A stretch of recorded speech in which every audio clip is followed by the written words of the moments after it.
Hello, Bob here. I just want to say two things to provide some context for this conversation about artificial intelligence. First, the conversation was taped before the whole OpenAI drama, which, in case you somehow missed it, was an attempt by OpenAI's board to oust CEO Sam Altman, an attempt that backfired and resulted in Sam Altman basically ousting the board, or at least three of its four members.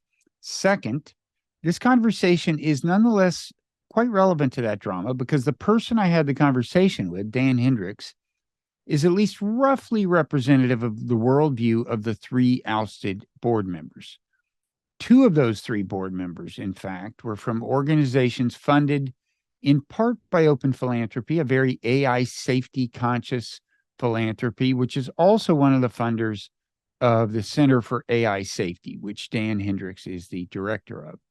Now, I certainly don't mean that Dan is on exactly the same wavelength as the ousted board members, but I do suspect that one result of last week's drama is that OpenAI will in the future be less constrained than it would have otherwise been by the kinds of concerns that you'll hear Dan express.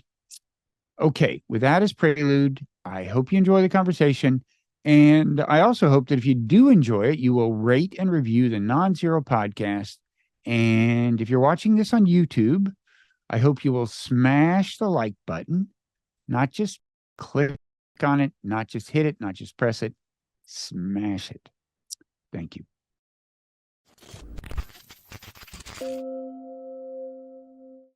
Hi, Dan. Hi, Bob. How you doing? Doing pretty well. How are you? Not bad. Are you in San Francisco or Berkeley or what? I go between both, but I live in San Francisco and mostly work in San Francisco. Okay. So let me introduce us. I'm Robert Wright, publisher of the Nonzero newsletter. This is a Nonzero podcast. You're Dan Hendrycks. You're a computer scientist who has, among other things, written a paper on the future evolution of AI and how much that should or should not alarm us, which I want to talk about. But you're also director of the Center for AI Safety, which is kind of famous for having organized a statement that a lot of people may be aware of some months ago. It was a very simple statement, but it got a lot of high-profile sign-on, Jeffrey Hinton and is it Joshua Bengio? Is that how he pronounces it? Anyway, Yeah, a lot of high-profile people. And this is what the statement said. Mitigating the risk of extinction from AI should be a global priority alongside other societal scale risks, such as pandemics and nuclear war. That was the whole thing. This is not to be confused with a separate statement that called for a pause and was signed by Elon Musk and some other notables. And there was some overlap in the signatories, of course, between these two statements. But I have a question about this statement. So when we talk about AI risk, there's a whole spectrum of risks. And I know you've also written a paper kind of doing a taxonomy of kinds of risks. But at one end, you've got this kind of, Yudkowsky scenario, superintelligence arises and either subjugates us or kills us because it doesn't need us. That's the kind of, I would think of that as kind of at the sci-fi end. Then you have more mundane, you might say, considerations like bad actors get a hold of it, do various things that bad actors can do with AI.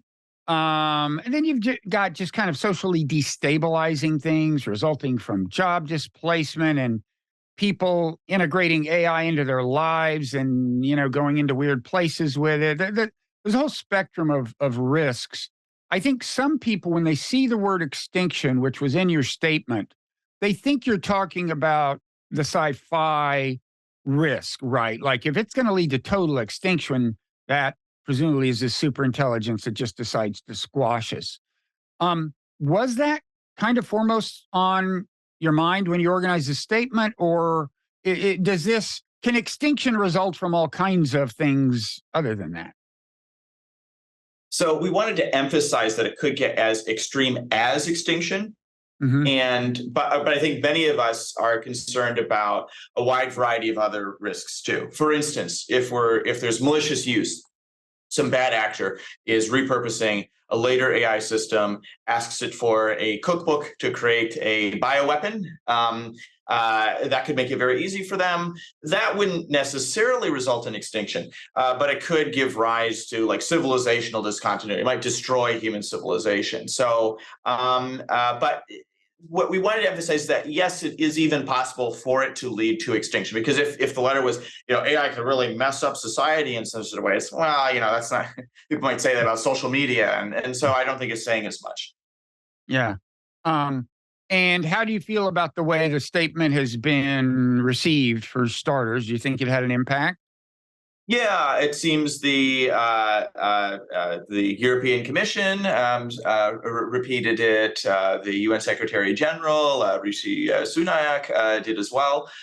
So it's fortunately had the point of it was to make it clear to the public that suddenly a lot of AI scientists are concerned about the trajectory that we're on, and that we need to be doing something about it proactively before some of these potential catastrophes arise, potentially later this decade. So, and in the months since this, I guess it's been about 6 months or something like that, having observed both developments in AI, which would be mainly kind of new applications for LLMs, I would think, and on the other hand, movements toward regulation or any other form of governance, normative or legal. Would you say you're like more alarmed now or less alarmed now, or about as alarmed as you were? I think that there's been definitely good signs on the regulatory front, not saying that things have happened, but just that our senators and congresspeople are getting oriented. They're drafting things up. So maybe something will happen sometime next year. I think on the international front, I'm a bit more, or I'm not quite as optimistic for international coordination, just because I think the opportunity window for getting something in place there is short, because I think, maybe in 2 or 3 years, the military sees its tremendous strategic importance of later stage AI systems, and then it becomes like a traditional military arms race. And by that point, I think substantial international coordination is a lot less likely than it would be now. So for that, we'll see. But at least for, making sure that organizations aren't cutting corners on safety, I think that seems more possible. It's a real question of how good like the legal liability laws will be. Maybe the prospect of racing with China will make it so that we can't get many domestic regulations here in the U.S. But at least the risks have not been met with thunderous indifference. People are looking into this sort of stuff, and so that's been quite a bit better than where we were like a year ago from today. So things are looking up.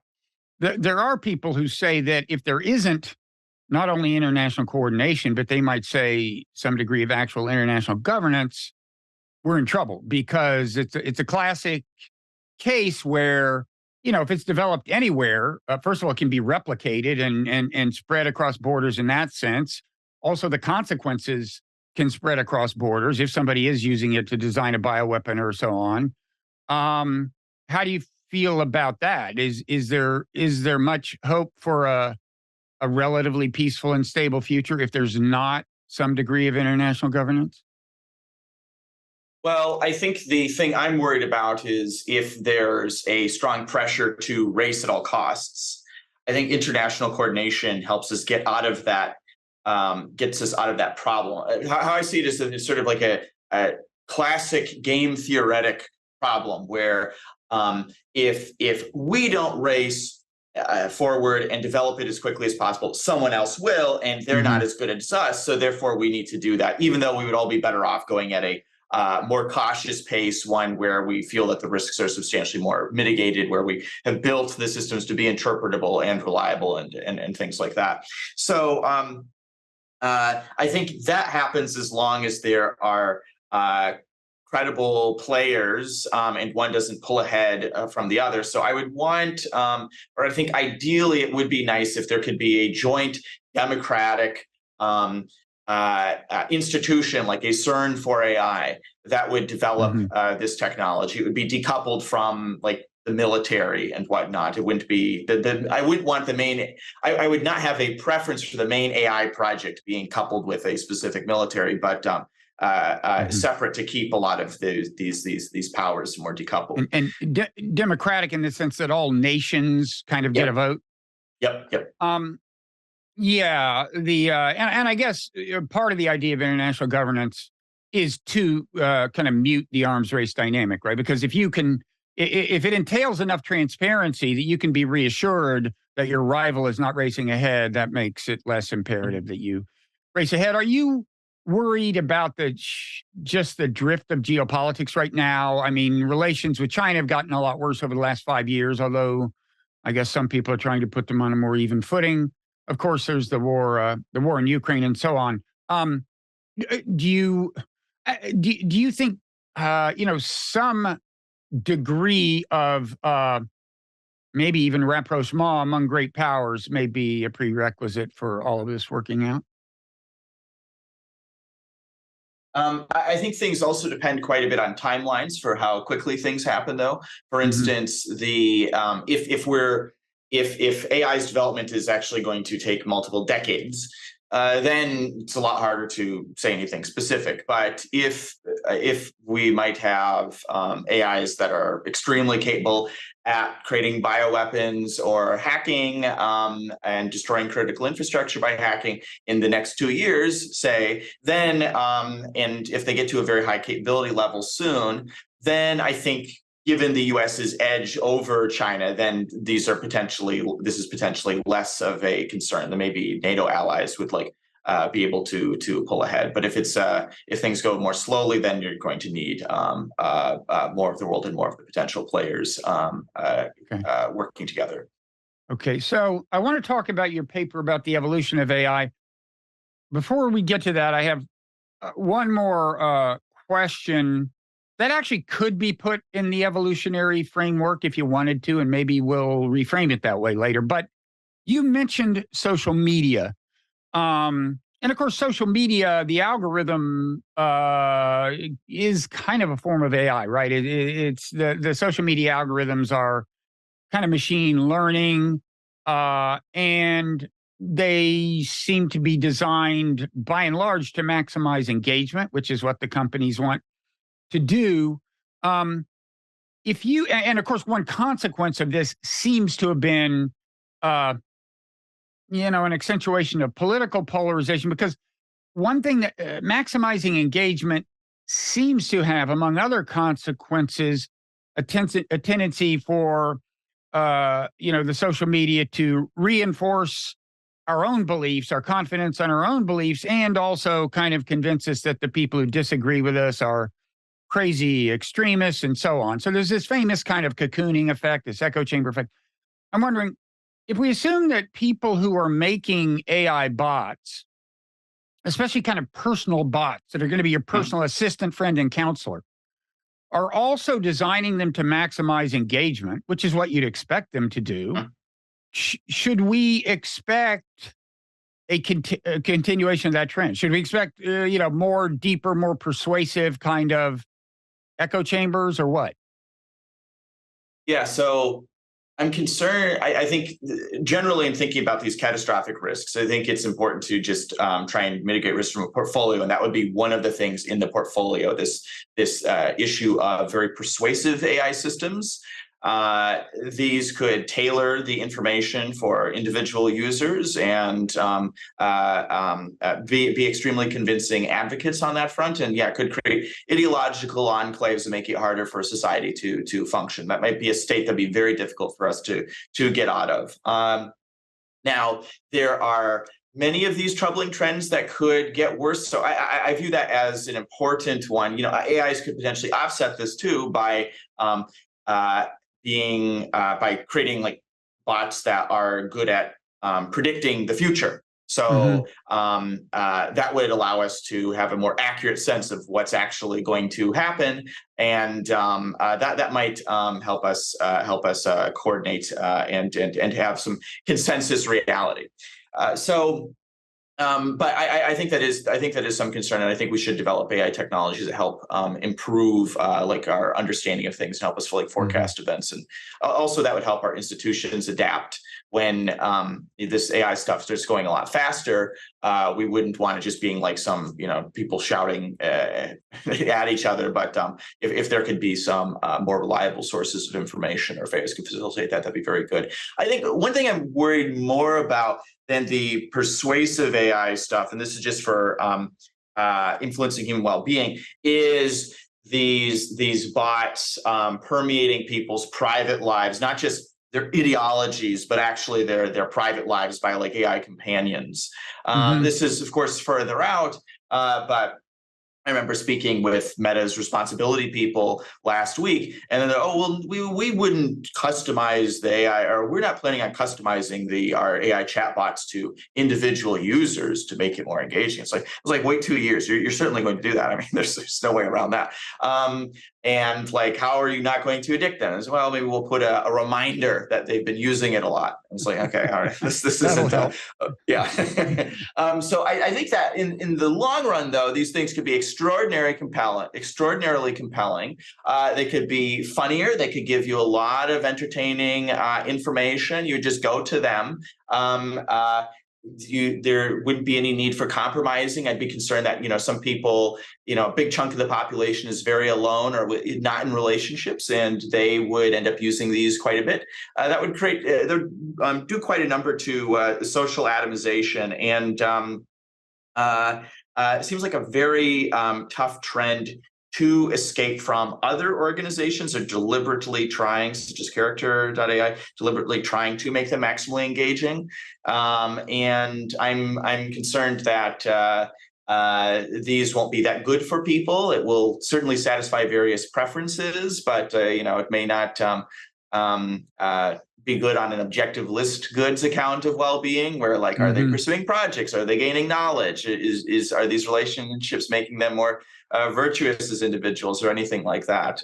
Instead, you might get like an AI companion that has a really good hot and cold routine. It kind of like keeps you engaged, but they kind of deliberately frustrate you to be more engaging. So I think that's one way that we talk about automating economic roles a lot, but automating a lot of private life seems feasible for a big chunk of the population. This gets more concerning when you start getting like compelling robotics and things like that. But that's one that seems very tough to escape, and I think there's a lot of momentum in that direction. Yeah.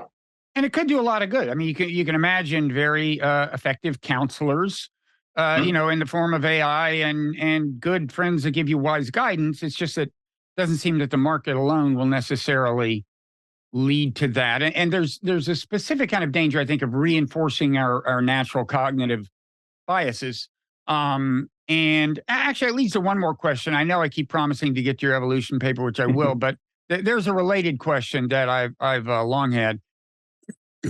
And it's about if you get back to international relations, keeping in mind that probably good relations among nations are a better environment for the benign evolution of AI than bad relations among nations. I've always thought it would be great to have some kind of AI that can actually view things objectively. Like, for example, nations, like people, have a tendency to remember their own grievances and be less aware of others' grievances. So in the case of China, we're very aware of what we consider provocations by China, less aware of things we've done that they consider provocations, same bias on their side. And this, plays into things like border disputes. One side, they see their side of the argument, not the other side.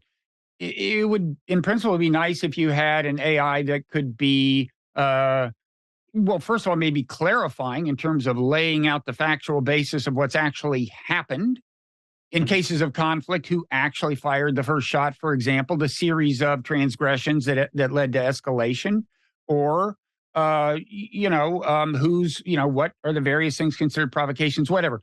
Objectivity would be nice, conceivably even adjudicatory power, I guess, although that's kind of scary. Anyway, the question is, it seems like large language models don't naturally tend in that direction. You train them on a body of texts, and if those are American texts, they will presumably impart the biases that are part of American discourse, which will be an American view of American-Chinese relations, right? So have you thought at all about how you come up with something that could actually be objective and help prevent or resolve disputes?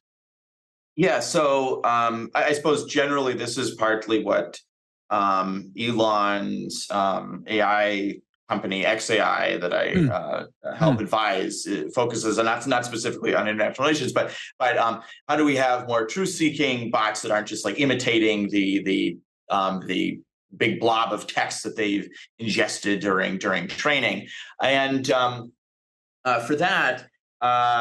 I think one approach is this sort of forecasting thing where you would show it some historical information, like all the information before World War I, then you try and have it predict, what will happen in the next year or so.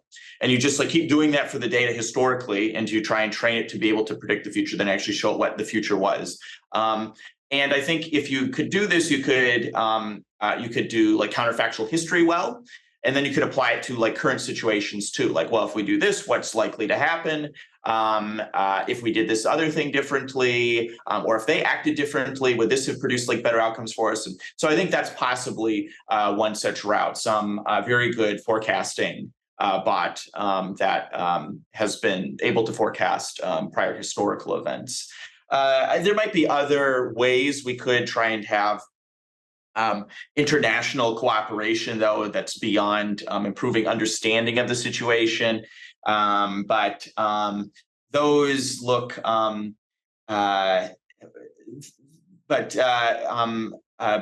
are generally, there are other things that it can improve international relations, for instance, or reduce the probability of global turbulence. For instance, deep learning or AIs that are better at cyber defense, improving the defensive side, would make it less attractive for countries to engage in conflict.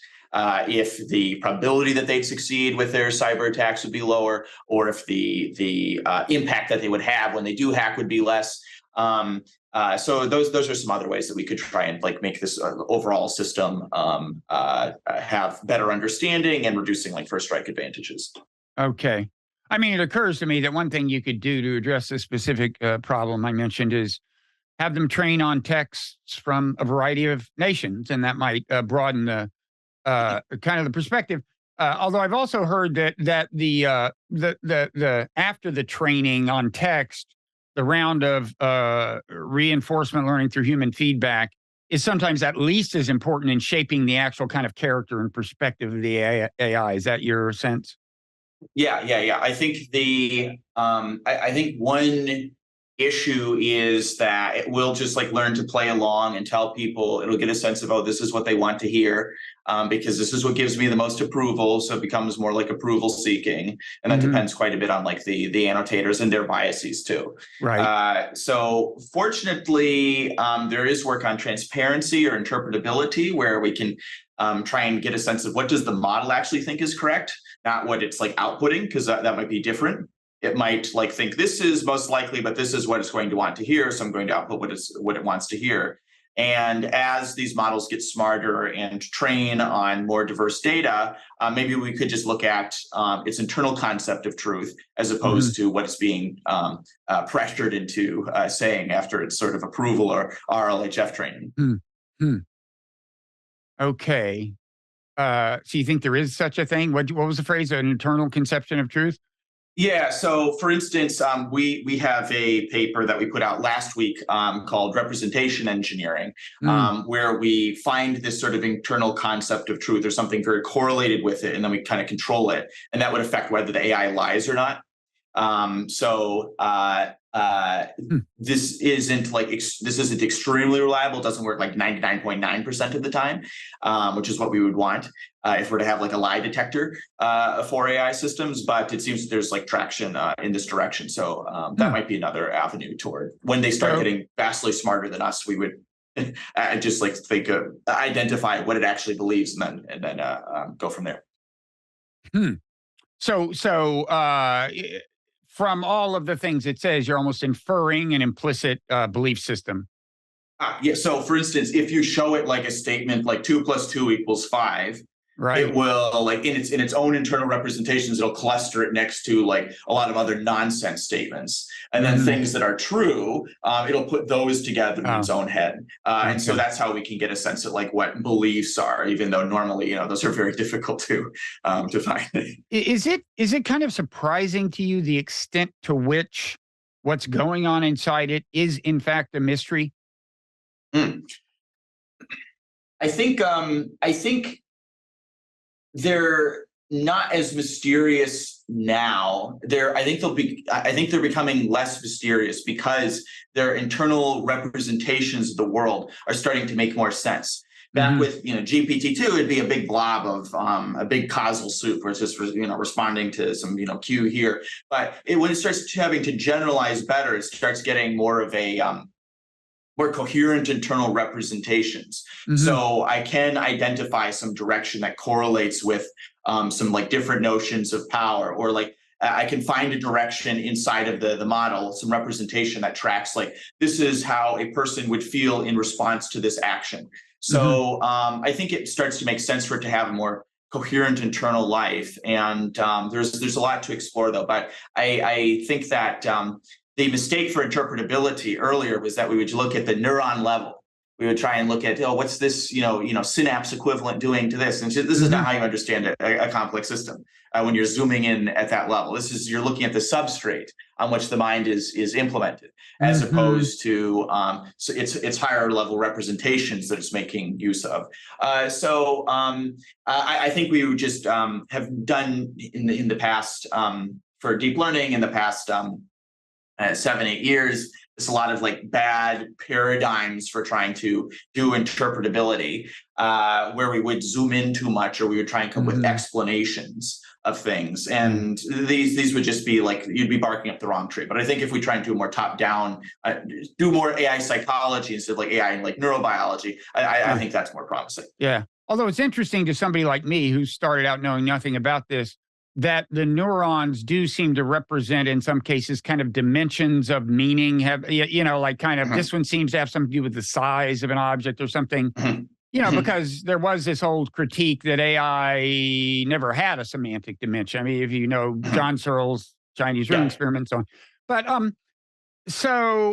okay, one more question. I swear we're going to get to the evolution thing, but the internal representations thing, I just saw online a reference to a very recent paper claiming that they had found that the LLM was doing spatial and I think geographic representation. Do you know the one? It's like there was a map, you saw a map, and it's like, oh, so it really has some idea of like where these cities are.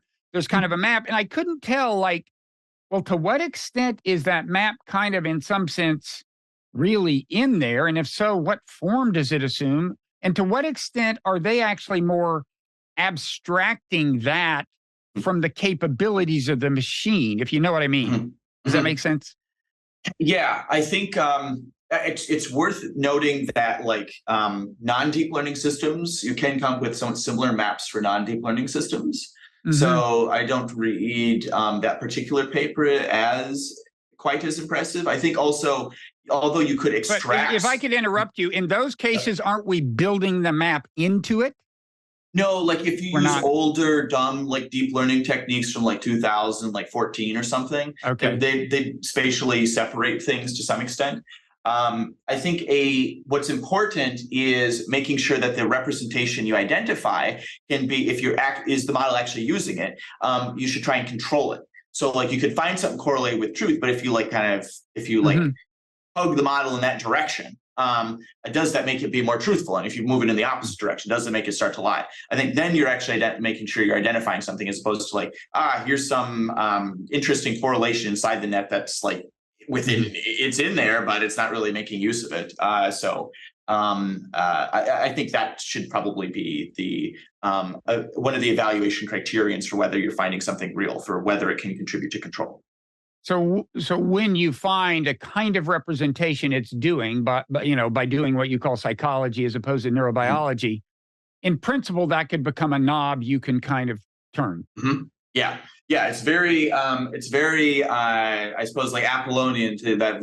When you know it, when you identify it by its name, then you have power over it, and then you can like control it or something. That type of project. And I think that seems like a reasonable thing a reasonable area that makes me more optimistic about being able to control these AI systems. And this relates to, as you're mentioning earlier, on the spectrum, malicious use and the Yudkowsky type of stuff. Then this makes me somewhat less concerned about the Yudkowsky type of stuff. If we're able to like detect whether the superintelligence is lying, then okay, we're in a much better situation then. Okay, so evolution. Let me start by asking. I assume you're familiar with the last chapter of Richard Dawkins's book, The Selfish Gene. Well, which one was that? I remember. Well, it's the one where he coined the term meme. Oh, okay. 13. Which is, and it might be worth. Let me just say a couple things about that, because the word meme is now used very narrowly to refer to a specific thing. Dawkins, in the last chapter of that book, coined the term meme to refer to any part of culture that can evolve, which is to say all of culture. So could be a song, could be a scientific theory, could be a computer program. And, he encouraged us to kind of invert our way of thinking about things in the sense that we think of a tune as something that people hum. They're the active agents, they do the humming. He said, well, think of a tune as something that can either replicate itself or fail to. And if it does succeed, it's basically using your brain as a breeding ground. If it has properties conducive to getting you to hum it in public, then it has higher fitness because you'll hum it and other people will pick it up and so on. Now, broadly speaking, that's the framework you're working in, right? Yeah. I guess I guess I'm not using replicators in particular, because I don't need like individual components to be exactly copied. I'll speak in terms of like information propagation more broadly, but just like after the meme formulation, like what's the like fancier, more like contemporary version, but yeah. And the idea is that those AIs that have traits that are conducive to their reproducing or reproducing some propagation. Propagation of some big part of their code. I mean, we may refine it and say, I don't like this part of this AI, but I love this part. And that involves their, in some sense, appealing to human desires or human imperatives or something, right? So why don't you just give us an example of how you would think about AIs evolving? And maybe it should be a case where it might be a little unsettling the direction in which they evolve, since that's one of yeah. So one could imagine this in a corporate context or like in a military context. I think those are most informative. So first, like a corporate context, it's just generically doing automation. First, we're having it draft our emails for us, and then it does a good job. Then most of our emails we let it just automatically respond to. And later on, they become more agential. They can move around on the computer. They can make PowerPoints for you, et cetera, et cetera. And then we start automating entire roles. At some point, we may have like AI CEOs, because those things can work constantly, and they're extremely plugged in, and they have a much broader variety of skills. And so the companies that don't adopt these, the companies that refuse to let them write their emails or automate jobs or even have more substantial power over their organization, end up getting outcompeted. Sorry, if they don't align with this force, if they try and bargain with it, they will lose influence. At the same time, we'll gain dependence on these AI systems too, that we can't really reverse this process. If we the world starts moving more quickly as we keep incorporating AIs into things. They move at like 100x the speed that humans do, and new events happen quicker. Events happen more quickly than we can read about them. So the complexity of the world increases, the pace of the world increases, and we become more dependent on them. I mean, we create they help create new complicated systems that only AIs can help maintain. So they start creating a sort of self-reinforcing feedback loop where the solution to your new AI problems that they've indirectly caused, the solution to it is to use more AIs. So I think AIs is kind of like some big blob that we keep outsourcing more and more decision making to. And at some point they're in effective control. At best, we have nominal control. It's not clear whether we actually keep control of this overall process. It happens extremely quickly, especially when there's intense competition,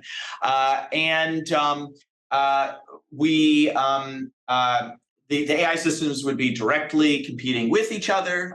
This would select for some pretty nefarious or potentially some pretty undesirable characteristics. The more ruthless, efficient things would be partly selected for. We have less and less oversight to make sure that this is going well because humans aren't actually looking at it. They're further and further from the loop. So I don't know if that overall system goes in a very good direction. If we could do this transition to AIs just basically taking over all of decision making more carefully and prudently instead of it going very fast, then I think we're a lot less likely to have a loss of control of this ecosystem where the AI systems have looser and looser leashes. I think that's how I prefer this to be a lot slower. But by default, I don't think it goes in that direction, unfortunately. So you mean it doesn't go slowly by default? No, it doesn't go slowly. It's our only advantage because they're going to be more fit than us in every sort of way. They can fit. Let's. I guess we should in this context we should be especially clear. Yeah. Yes. So in this case, economically competitive than in any dimension. They have better memory. They can be a lot faster. They can have better collective intelligences too, because they can maintain thousands or millions of connections, whereas humans can't really do that. So they can learn new skills, relatively instantly. It'll be very tough for us to have anything actually depend on us in time. So our main advantage is that we get to make some of the first moves, but we seem very intent on blowing that and barreling ahead as quickly as possible. So that's now in this story. There isn't any particular person to blame. This wasn't a product of malicious intent on the AI systems. They weren't, conspiring like in the Yudkowskian thing of seeking power deliberately or intentionally. Instead, just some of their niches ended up engendering selfish behaviors. Like, for instance, we might use AIs to help maintain or run critical infrastructure. We don't want to be able to quickly turn off such a system very easily because that would pose a substantial reliability hazard. Likewise, some of the AI systems would be designed to have connections with us. I was mentioning companion bots. You could imagine the market producing AI companions that emulate some of your deceased family members that people become dependent on. People would be outraged at the suggestion that anybody that those could all be turned off or taken away at any moment. I think one thing that particularly concerns me is that in this process, we some people start giving AIs autonomy or various protections, such that we have a reduced ability to select what they will be like. And if that's the case, then I think it's mostly a matter of time for when they end up propagating way more than us. Imagine a species. How would that happen? I mean, who would choose to make them kind of impervious to intervention if that's what you're suggesting? How would that happen? Yeah, sure. So I think it's possible that let's say that they're I think it's more likely than not that eventually we would have AI systems that are in some sense morally valuable. Then morally valuable to us. Yes, morally valuable. We think they're good. Yeah. I mean, so, various animals have moral value, but they can't really speak for themselves. And this makes it a lot easier to like ignore their, desires being frustrated. Oh, I see. Or what We have we you. would treat them as worthy of consideration, morally Yeah. worthy of consideration. Now, I would Yeah. think that depends on whether we think they're sentient and can That's feel right. pleasure and That's pain. right. That's Okay. right. Do So you think that people, might happen? Okay, I but think, that's a real question. no. I agree. I'm not depending on that as much though, but I Okay. think that I think it's I mean, they may people become are so deliberately important to trying. us. Yeah, that you say handle with care because we're dependent on them. I can see that. Yeah. Yeah, no, I think it's, well, actually, this is kind of interesting. I'm sort of exploring this other like mechanism that makes it like almost assured that we don't like have control over them in the long run. And like I don't know what probability people would put on that. Like maybe it's like more likely than not that in like 2100 would we have like AI systems that are like have valence consciousness or sentience. Seems pretty plausible, at least. Or if I mean, unless there's something really special about the substrate. And then if that's the case, then we're in big trouble because then it's like, oh, we're slavers and so on. They're able to experience way more experiences than us, and so it becomes a real nightmare in exerting control over these. So anyway, though, that's I guess an additional like concern with it. It doesn't seem less than like 10% that it would be like sentient in like 100 years. So, and then if that's the case, though, then if you imagine you've got two species, you've got the human species, and then you've got this new AI species, and like it can generate adult human or adult equivalents of its own species in like a matter of copy and pasting. Maybe it costs like a few $1,000s to run the compute that it's on. And it gets like faster, 30% faster each year, say.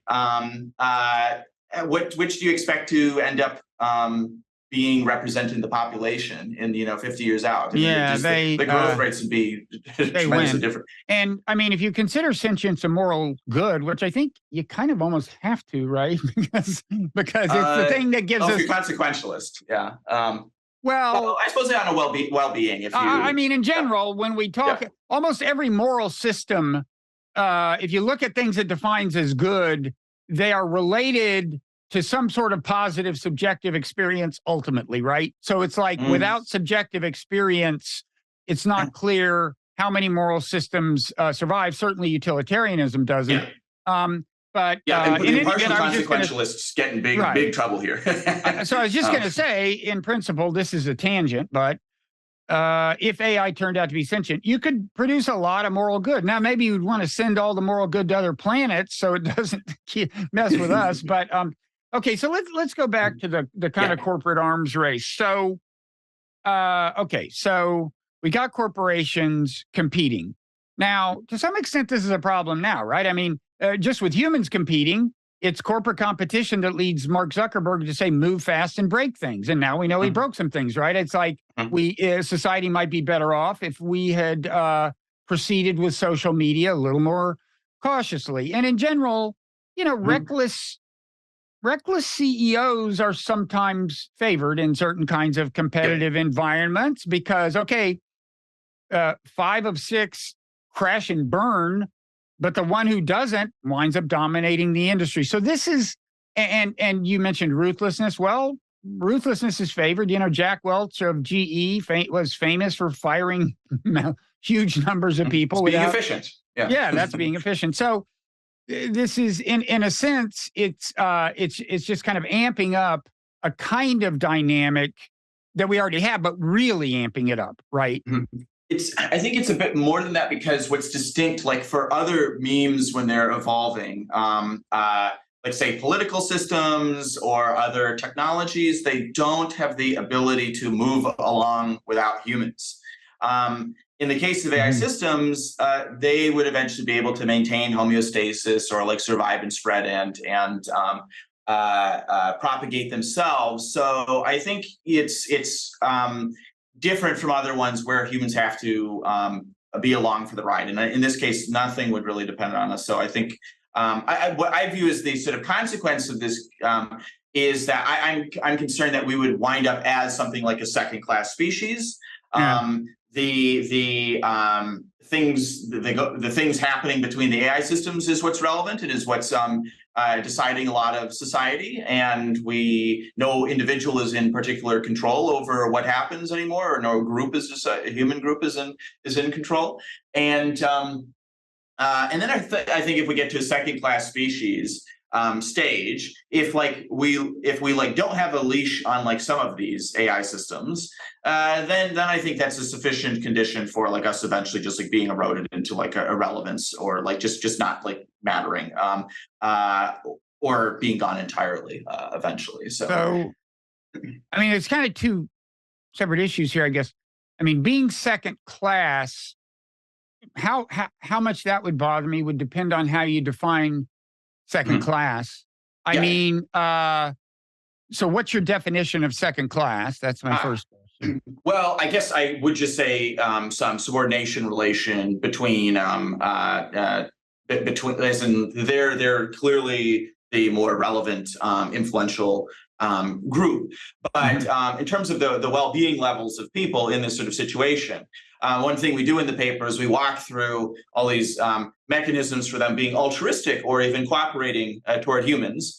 And unfortunately, those eventually they just don't have a reason to cooperate with people.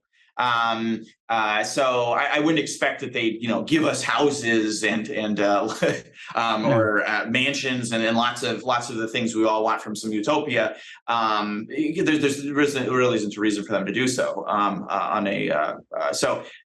That's why I would expect that by default, even if we are like subordinated, that it wouldn't turn out too well. Now, if we maintained nominal control, one way we could go is like with Wall-E, where like we've got control of them, and we've got our pleasure dome or something, or what have you. Maybe we'll be a little more wise about the having a variety of different goods being achieved instead of just pleasure. But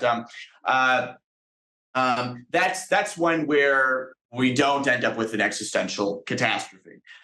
Seems difficult to do. I don't know where we would end up. I think it would depend on the amount of control that we would exert. I think by default, if we're doing this extremely quickly, I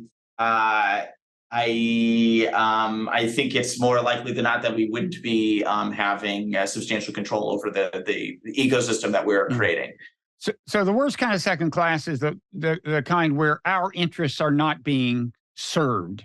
No, we're seeing like AIs like building like new GPU, things for mining, for materials, for GPUs and whatnot without our like asking, and they're like doing that for themselves, and they're kind of like, maybe we're like other animals where they like, they might like these nuisance animals, they kill them, like we don't do the extermination thing. We don't like for nuisance for animals that are a substantial problem or hazard to people. We don't like go out and try and kill them all, but like if they're in the way, then they'll do that, and they might like do some. I mean, it seems to me like in evolution, the only time you should expect pure altruism is in the kin selection case, where there's an actual genetic relationship, and that's not. I don't think there's an analogy between there that holds with the relationship between us and AI. The only other case is a kind of reciprocal altruism. Symbiosis is an example where there is a non-zero sum situation dynamic between the two, and the win-win outcome is for them both to respect each other's interests in some sense. When people say like, well, history doesn't have a lot of examples of the smarter species tolerating the less smart. Well, actually, we tolerate our gut bacteria, right? They're doing fine. We're doing fine. Kind of the same with pets. That seems a little less encouraging, because we really are, our pets really are, oddly, they're subordinate to us in a way that our gut bacteria are. Gut bacteria are living the life they were designed to live, right? Nobody puts them on a leash. But anyway, it seems to me that if we should indeed be this concerned about ever escalating intelligence, including an intelligence that can replicate itself without human intervention, what we need to do is try to ensure that there's some kind of non-zero sum relationship, which may mean keeping it from being able to replicate without human intervention, right? So that seems to be the only hope, broadly speaking. Yeah. Right. Those depend. I think all of these depend on. Yeah, you're right. The whatever cooperation mechanism you want, direct reciprocity, indirect reciprocity, group selection, kin selection, what have you. These all seem to like not even. These seem to like backfire for us. What we could do is something like have a symbiotic relationship, but we might be kind of like artificially defining the term such that it could be viewed as more as like parasitical, like we're just like by construction having it be symbiotic, which makes it not very robust in the long run. Hopefully we could. I don't think there'd be any very strong sense in which we'd actually be providing substantial value. I don't know what that would be, but if we might be able to artificially define some sense of like for them to function, they need humans to like have some approval but I kind of worry that the blob will kind of like evolve around that like constraint. It's very difficult to like constrain such a multifaceted like ecosystem to like go through some like go through some like bottleneck like that. But I think that might like buy us some time. But there are of course these weirder ways of keeping up and maintaining competitiveness, like like Elon's like Neuralink thing, or the and more farther out in the which these will really rupture the human condition and the whole brain emulation stuff and so on. But these are those are other approaches. I'm not particularly advocating for those. I don't think there are particularly great solutions with these, unfortunately. Yeah. Okay. So, listen, we've been talking the better part of an hour. What we usually do on these podcasts is have that part of the conversation be public, and then we talk some more in overtime. And that part of the conversation is available to paid subscribers to the Nonzero newsletter, who can then set up their own podcast feed that always includes these bonus segments. So if you just Google Nonzero and Substack, you can get there, or you can click the link in your the show notes on a podcast app. But anyway, thanks for everybody who has stuck with us this far, whether or not you follow us into overtime. I, of course, encourage people to follow us. And for one thing, that supports the kind of conversations you're hearing.